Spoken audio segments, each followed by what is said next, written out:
ডাব্লিউবিএইচআরবির medical টেকনোলজিস্টের রিক্রুটমেন্টের form fill আপের সময় অনেকের ডকুমেন্ট নিয়ে সমস্যা হচ্ছে। তো ডকুমেন্ট কী কী লাগবে বলে রাখি, একদম সহজে বুঝে যাবে। ফটো, সিগনেচার এবং আধার কার্ড মানে অ্যাড্রেস প্রুফ, যেটা যদি অন্য কোনো অ্যাড্রেস প্রুফ হয় তাও দিতে পারো, সেটা হচ্ছে জেপিজি ফরম্যাটে। এবং তার সাথে লাগবে হচ্ছে যদি কাস্ট সার্টিফিকেট থাকে, মানে যদি কোনো এসসি বা এসটি কোনো কাস্টের হয় বা ওবিসি, তাহলে কাস্ট সার্টিফিকেট সেটা হচ্ছে পিডিএফ ফরম্যাটে। এবং তার সাথে হচ্ছে এক্সপিরিয়েন্স যদি থাকে তাহলে এক্সপিরিয়েন্স সার্টিফিকেট পিডিএফ ফরম্যাটে।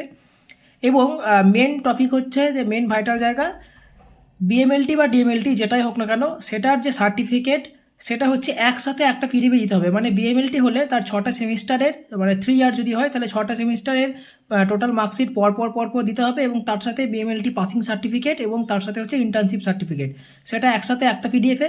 এবং ডিএমএলটির ক্ষেত্রে 2 বছরে যে 2টো ইয়ার হয়, 2 ইয়ারের মার্কশিট এবং ইন্টার্নশিপ সার্টিফিকেট এবং পাসিং সার্টিফিকেট সেটা হচ্ছে একটা পিডিএফে। এবং তার সাথে হচ্ছে এইচএসের মার্কশিট প্লাস সার্টিফিকেট সেটা হচ্ছে একটাই পিডিএফ হবে।